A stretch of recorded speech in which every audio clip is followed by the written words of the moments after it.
I'm Millie Mitchell, 35, a lieutenant at Tacoma Base. Birthdays aren't mything. No fuss, no frills. But this one was different.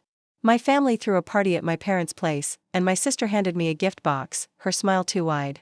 I was about to open it when my commander, who'd stopped by, grabbed my arm. "Don't touch it," he said, his voice low. I froze. "What's going on?" I asked. He pointed at the label, Silverline Imports. It wasn't just a logo. It was trouble. 15 minutes later, military police swarmed the backyard, their boots heavy on the grass. My sister's face went pale, and my parents started whispering. I stood there, the box in my hands, heart pounding, wondering how a birthday gift could unravel my life. Something was wrong, and I was about to find out what. If you've ever had a family moment turn into a nightmare, drop your story in the comments. Hit subscribe to catch how this one ends. You won't believe what happened next. My commander, James Carter, was pacing by the patio table, his jaw tight. He motioned for me to leave. "When we got home," he said, "open it carefully," his voice steady but urgent. "But don't touch anything inside." I set the box on the kitchen counter, my fingers brushing the Silverline Imports label. It was too neat, too professional for a birthday gift. I peeled back the tape, revealing a stack of decorative vases, cheap, glossy knockoffs. My stomach twisted. I'd seen these before. Last month, I'd visited my sister's apartment in Seattle. Her living room was cluttered with boxes just like this one, all stamped with that same logo. She'd laughed it off, saying she was trying something new with her art business. He hadn't pushed, but now it hit me, this wasn't just a gift. It was a clue. James leaned over, his eyes narrowing at Thevos's. "Silverline Imports is under federal investigation," he said. "They're tied to fraudulent shipments, fake goods, shady deals. This box, it's evidence." My mind raced. Why would my sister give me something like this? I needed answers. I grabbed my phone and dialed my mom, Margaret Mitchell. She picked up on the second ring, her voice dripping with that overly sweet tone she used when she wanted to avoid trouble. "Millie honey, is everything okay?" That was quite a scene at the party. I gripped the phone tighter. "The gift from me sister. What do you know about it?" I asked, keeping my tone even. She hesitated just a beat too long. "Oh, it's just a little something she thought you'd like," she said. "You know how creative she is." Creative? That was one way to put it. I pressed harder. "Mom, this box has a logo from a company under investigation. Why is it in my hands?" Her laugh was forced brittle. "You're overthinking, Millie, it's just a gift." But I wasn't buying it. That pause, that tone. It was the same one she used when my sister got into trouble before. When I was expected to clean up the mess, I hung up, my pulse hammering. James was watching me, his arms crossed. "What's the deal with your sister?" he asked. I didn't want to admit it, but the pieces were falling into place. My sister Emily Mitchell was always the free spirit, the one who could do no wrong in my parents' eyes. Growing up, I was the responsible one, straight A student, military career, always fixing her mistakes. Like the time she borrowed my credit card for art supplies and racked up $2,000 in charges. I'd paid it off like always, but this felt bigger, darker. If she was tied to Silverline Imports, she wasn't just being reckless. She was playing with fire. I turned to James. "I need to know more about this company," I said. He nodded, pulling out his finito text someone at the base. "I'll get you access to the investigation files," he said. "But Millie, if your sister's involved, this could get messy for you, for your career." I knew he was right. As a lieutenant, any hint of scandal could derail my promotion. But I couldn't let this go. I had to know what Emily was hiding and why she dragged me into it. The vases were just the start. I needed hard proof, and Sophie Turner, my friend and a sergeant at the Tacoma base, was the one to help me find it. The next morning, I met her in the base's atrium, where she'd pulled some strings to access secure servers. "Let's dig into Silverline Imports." I set my laptop open to a DoD database James had unlocked for me. Sophie's fingers flew across her keyboard, pulling email threads tied to the company. Within an hour, we founded a bank account under my name, Lieutenant Millie Mitchell, linked to a contract for Silverline Imports to supply Equipmento, a military contractor. My name, Marank, my signature, except I'd never signed anything. My blood ran cold. This wasn't just fraud. It was a Department of Defense matter, and my career was hanging by a thread. Sophie scrolled through the records, her face grim. "This account was opened 3 months ago," she said. "It's tied to a $500,000 loan for business expenses. The contract's got your name all over it." Millie, I stared at the screen, the forged signature, staring back like a betrayal. Only one person could have done this, my sister Emily.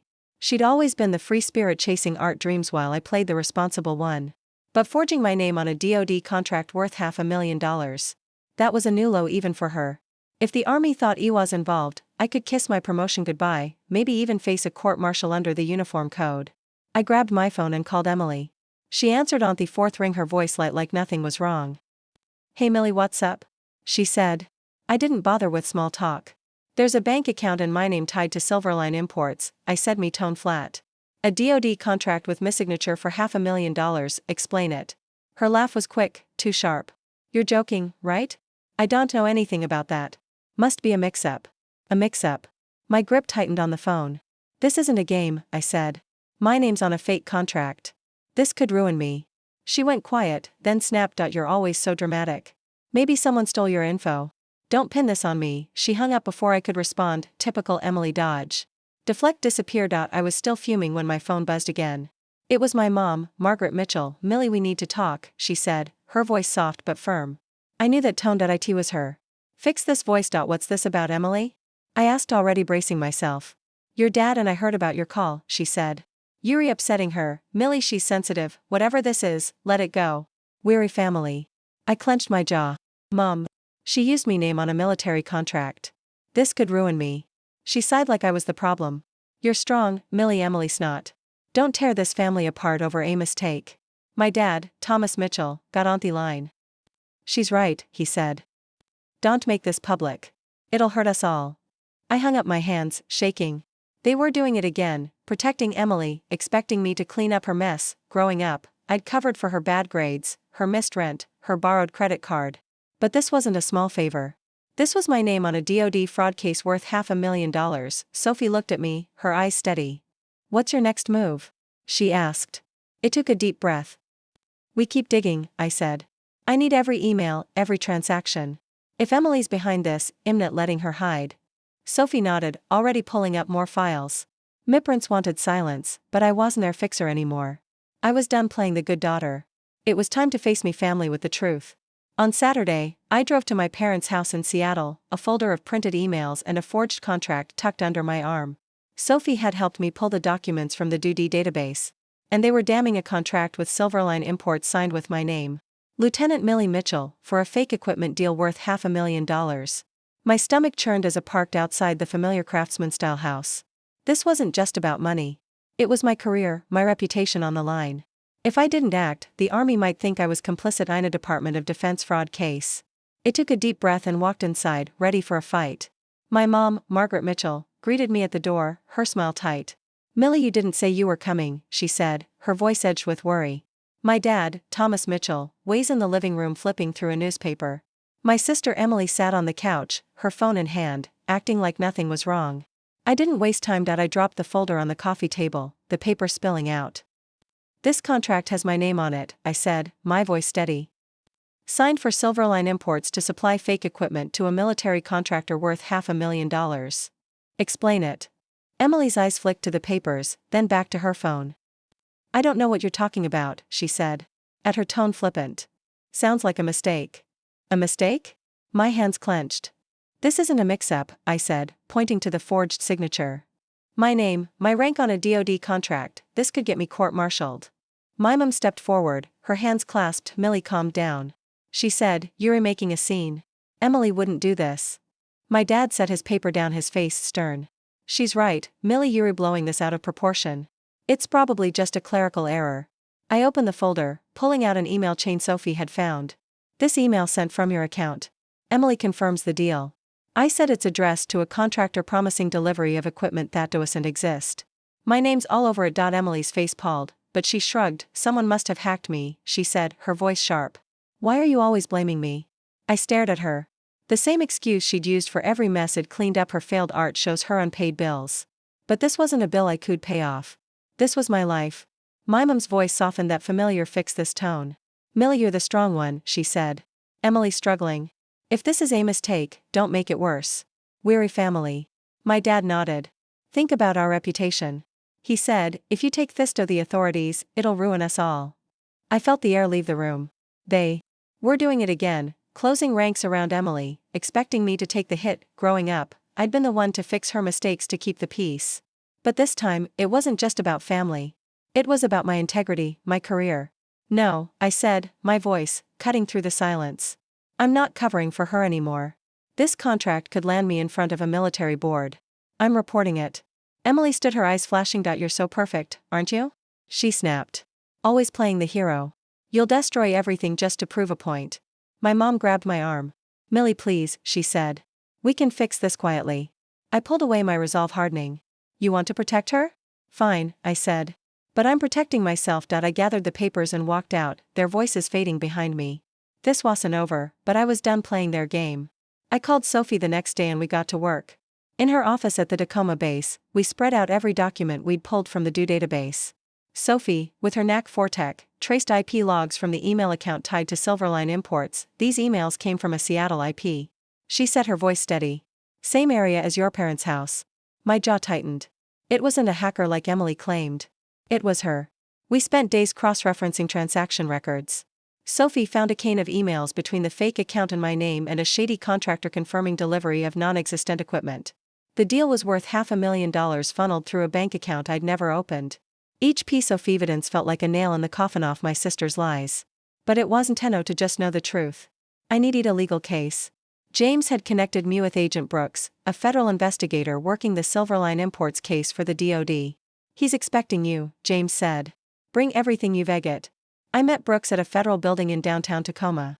A gray office that smelled of coffee and bureaucracy. Agent Brooks, a man in his 40s with on a nonsense stare, shook my hand firmly. Lieutenant Mitchell, he said.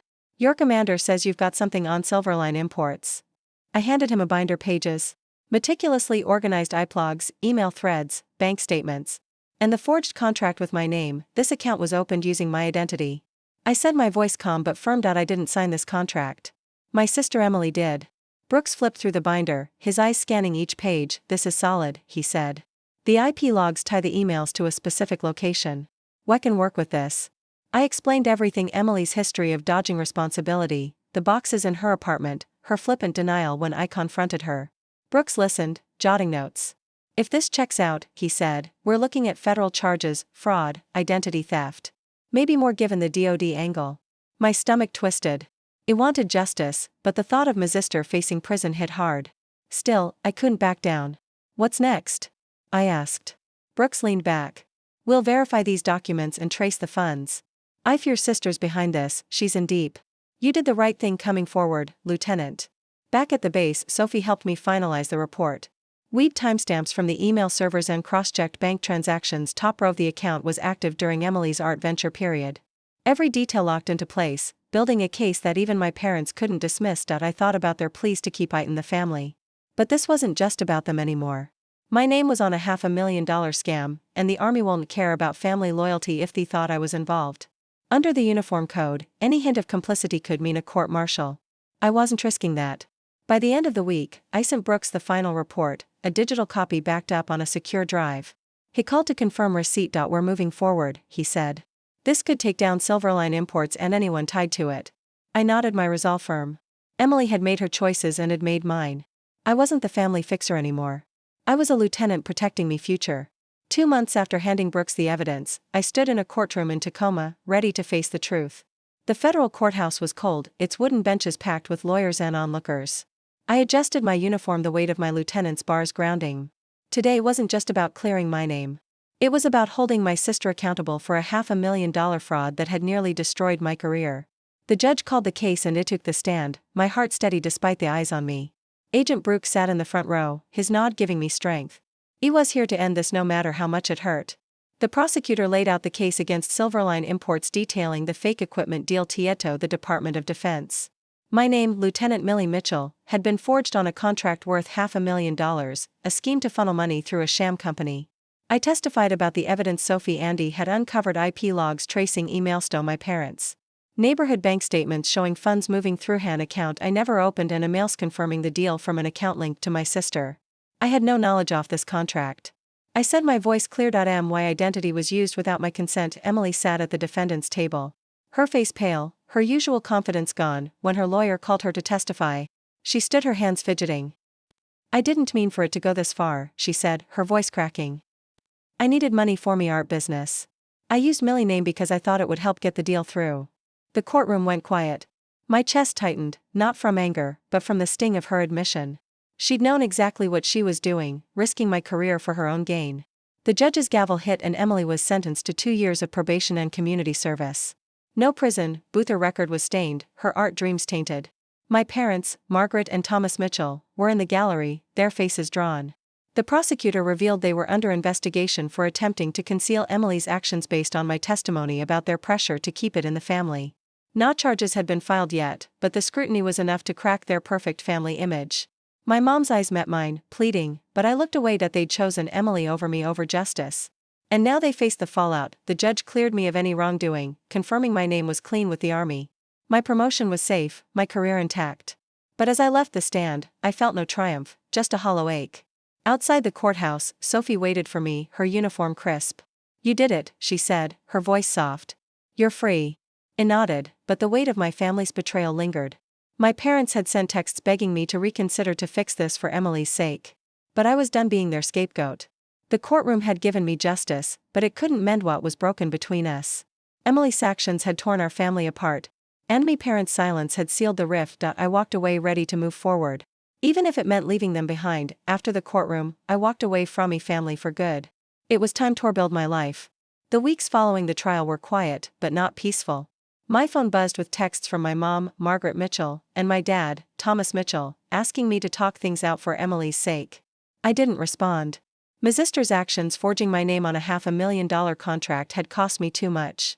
Their pleas to keep it quiet had only deepened the wound. I deleted their messages, blocked their numbers, and focused on what I could control: my career at Joint Base Lewis McChord. Back at the base, I threw myself into work. My commander assigned me totally at a new logistics project, a chance to prove myself after months of scrutiny.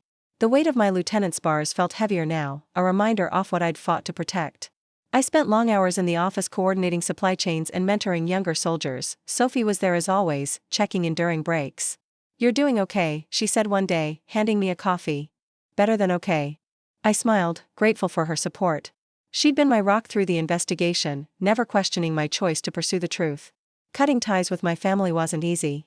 Growing up, I'd been Theon to hold things together, covering for Emily's mistakes, smoothing over arguments. But this time, their betrayal was too deep.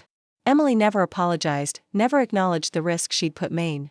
My parents' silence during the trial, their willingness to protect her over me made it clear where their loyalties lay. I didn't hate them, but I couldn't keep carrying their baggage. Setting that boundary was painful, but it was also freeing. For the first time, I was choosing myself. As I settled into my routine, I started to see the lessons in it all. Standing up for the truth had saved my career, but it had also shown me my own strength. I'd spent years trying to please my family, thinking it was my duty. But duty doesn't mean sacrificing your integrity. The army taught me that, and this ordeal carved it into my core. I learned to trust my instincts, to lean on friends like Sophie and James, and to walk away from people who couldn't respect my worth. Those lessons weren't just for me. They were for anyone facing their own battles. To everyone who's followed this story, thank you. Sharing this hasn't been easy, but your support means the world. If you've ever had to stand up for what's right, even when it hurts, I hope my journey resonates with you. Please hit that subscribe button. It helps me keep sharing stories like this.